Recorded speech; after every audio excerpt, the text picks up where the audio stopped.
Hello everyone, my name is Nikita and I'm from the Bodhi Academy. Today we are going to start a new chapter from 9th standard science textbook, that is work and energy. Okay, in the last videos we have seen three chapters of physics, that is motion, force and laws of motion, and we have also seen gravitation. Today we are going to study what is work and energy. Okay, so in this chapter we have two concepts to be studied.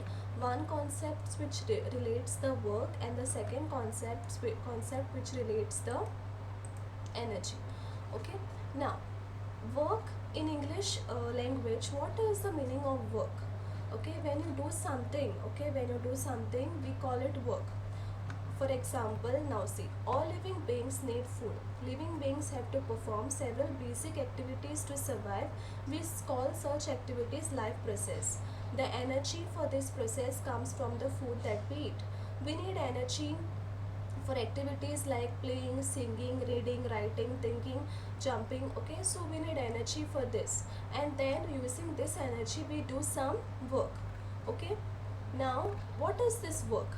Now there is a difference in the way we use the term work in day-to-day life and the way we use it in science. Okay, now how it is different? For example, Kamali is preparing for examinations. She spends a lot of time in studies. She reads books, draws diagrams, organizes her thoughts, collects question papers, attends classes, discusses problems with her friends, and performs experiments. She is expending a lot of energy. Okay, so what is she doing? She is using a lot of energy to do all these things. Okay, all these activities. In common parlance, she is working hard. Okay, she is working hard. All this hard work may involve very little work if we go by scientific definition of work. Okay, now so work has two types of notion. Okay, if we go by the day-to-day life,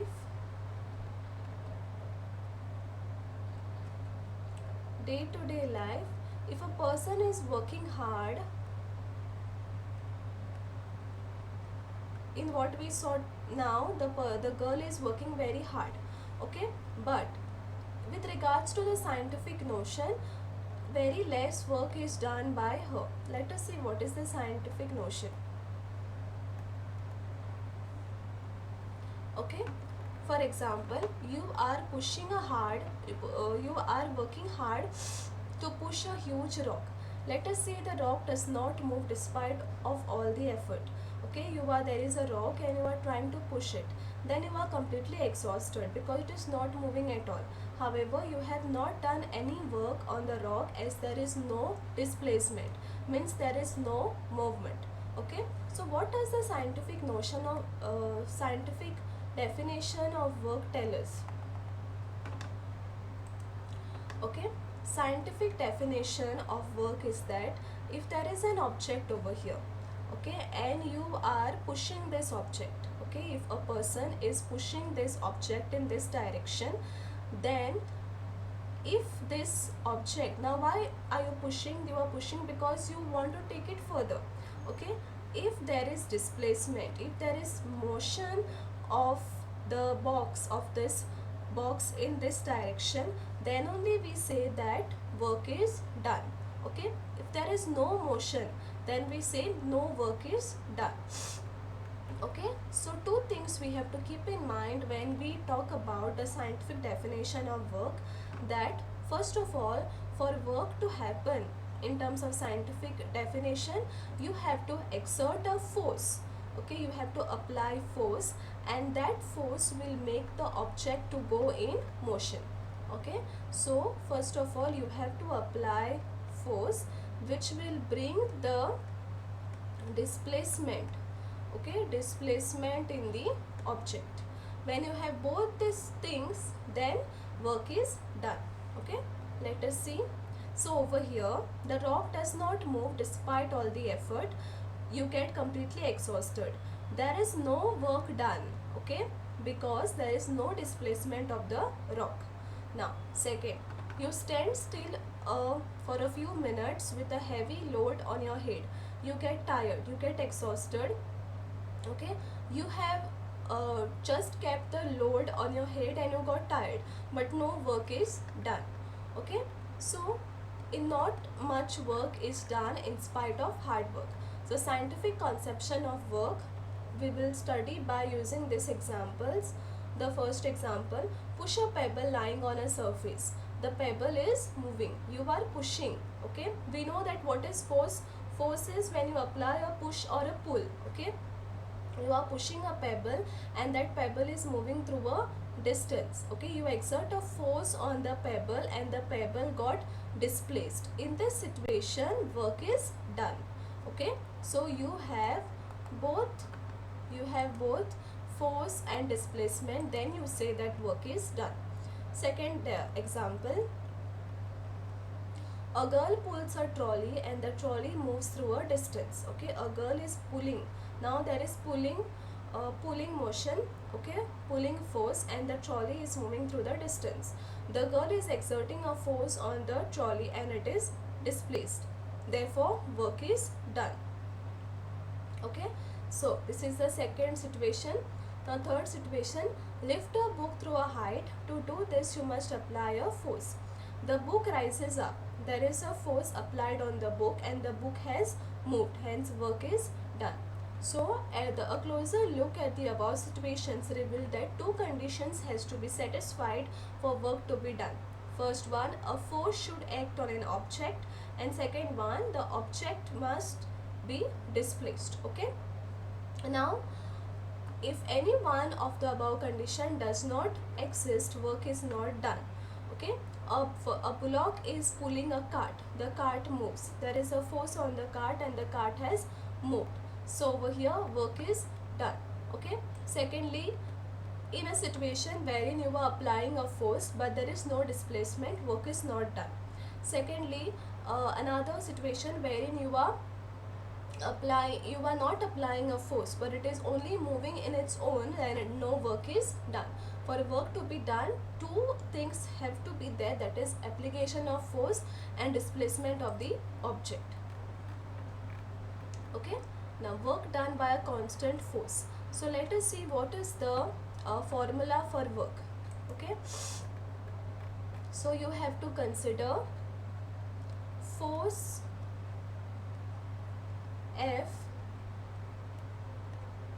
applied on an object which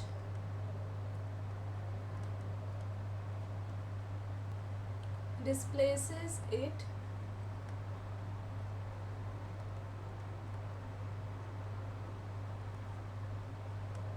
S. Then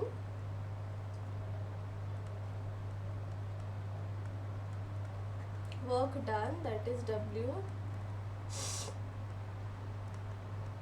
is given by work is equals to force into displacement. Okay, force F applied on an object which displaces at a distance of S. The work done is given by work is equals to force into displacement. Now what is the SI unit of work? The SI unit of work is 1 joule. Okay, which is 1 Newton force. We know that the SI unit of force is 1 Newton and distance is 1 meter. So how do we define 1 joule? Okay, we say that 1 joule is the work done by an object, okay, on application of 1 Newton force, and it is displaced by 1 meter. So this is how we define 1 joule. Okay, so force into displacement. Now Okay. Now there are two types of work depending upon the direction of the work. For example, consider another situation in which the force and displacement are in the same direction. A baby pulling a toy car. Okay, a baby is pulling a toy car parallel to the ground. Now the baby has exerted a force in direction of the displacement of the car. Okay, so she is pulling. Okay, so the force is exerted this way, and the displacement, okay, displacement is also in this direction. So when both the displacement and the force exerted are in the same direction, then we say that it is positive work. Okay, in such situations the work done by the force is taken as positive. Okay.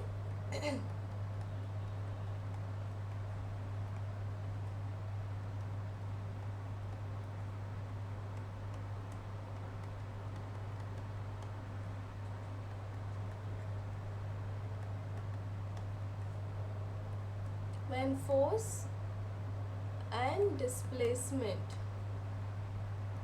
are in the same direction. Okay. Second situation, consider a situation in which an object is moving with uniform velocity along a particular direction. Now a retarding force F is applied in opposite direction, that is the angle between the two directions is 180. Let the object stop after a displacement S. In such situation the work done by the object is negative.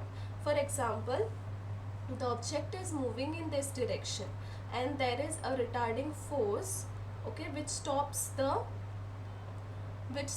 object, and it is moving in the opposite direction. Okay, so now in this the work done is negative. The force is taken as negative and denoted by minus sign. The work done by the force is F into minus the displacement. Okay, when force and displacement are in opposite direction. Okay, so this is work is equals to force into displacement, and this is work is equals to force into minus the displacement. Okay, so work done can be positive or negative, whether the force is in direction of motion or it is in opposite to direction of motion. So yes, today we saw what is work done, what is the SI unit of work, and how there are two types of definitions of work about day-to-day life definitions and scientific notion.